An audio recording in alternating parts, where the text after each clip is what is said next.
Good evening, ladies and gentlemen, and welcome to the Dressed Up Lie. I'm your host, Pyson Guion Jackson, and today we're going to be listening to a question that was posed to Kamala Harris, the Democratic nominee, and who ran also in 2020, which is where this question first rose up at during her first run at the presidency. So let's just get into the question real fast by Kamala Harris. This is the question, ladies and gentlemen.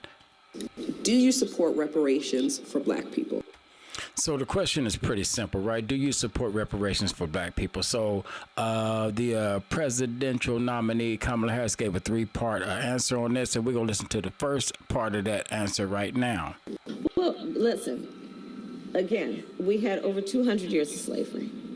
We had Jim Crow for almost a century. We had legalized discrimination, segregation, and now we have segregation and discrimination that is not legal but still exists and is a barrier to progress. We have disparities around housing. We have disparities around education. We have disparities around income. And we have to recognize that everybody did not start out on an equal footing in this country. And in particular, black people have not. So I'm sitting here and I'm listening to that. So I'm very excited right now, but I really want to know if I'm wrong or if I'm right. Because my problem with this is does Kamala Harris support reparation? And if she does not, should she demand votes from the black communities that she just now witnessed that went through slavery, 250 years of slavery? You heard her response, all the way up to Jim Crow, all the way we're not on an even playing ground. So let's listen to the question one more time. Do you support reparations for black people? So this is Kamala Harris' second response. And when I heard this response, I was really excited because with the first response, going through the history of slavery, that was great. Now watch the second response. Let's listen to the question again. Do you support reparations for black people?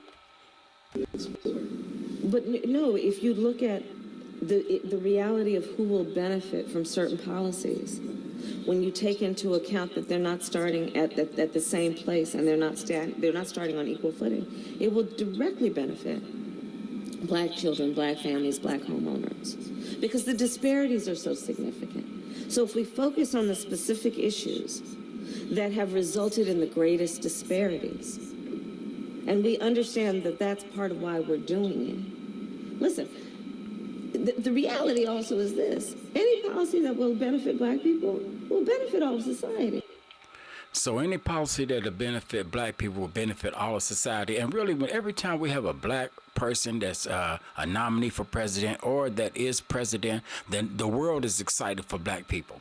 They the ones that give these interviews talking about, do you support reparation for black people? It's not black people giving these interviews. These are foreigners. These are, Middle Eastern. These are Hispanics. These are white, Jewish, Italian people giving these interviews because the whole world is expecting us to get some form of reparation. Let's listen to the question again. Do you support reparations for black people? So now let's listen to Kamala Harris's last response. And this is the one that hurt me. This is the one that really hurt me. I'm going to play the question one more time and the response right behind it. So you can let me know if I'm wrong or if I'm right. But black people deserve reparation. And in the Bible, in the book of Esther, Mordecai came to Esther when she was exalted up to be queen and reminded Esther, God has exalted you for a reason to lift your people out of the miry clay. Now let's listen to this question and response, the last response by Kamala Harris. Do you support reparations for black people? Let's be clear about that. Let's really be clear about that. So I'm not going to sit here and say I'm going to do something that's only going to benefit black people. No. So if you're not going to do anything that's not going to benefit only black people, then reparation is off the table. So maybe she has revised these answers, since it's 2024 now. And this was 4 years ago.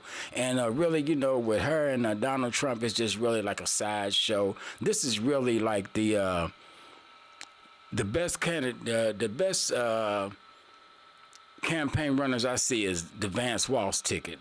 That's what I really would like to see, is the Vance Walsh ticket. So anyway, this is the question that was posed to Kamala Harris. If I'm wrong, saying that she doesn't support reparation, let me know. Send me a comment, subscribe or whatever you got to do. Just hit me up. Here's the question one more time. Do you support reparations for black people? And here's the response one more time. Let's be clear about that. Let's really be clear about that. So I'm not going to sit here and say I'm going to do something that's only going to benefit black people.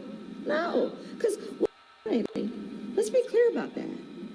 Let's really be clear about that. So I'm not going to sit here and say I'm going to do something that's only going to benefit black people. No. No, not going to do anything that's going to only benefit black people. And really, you know, her campaign does say that she is a president for all people. Thank you for watching The Dressed Up Lie.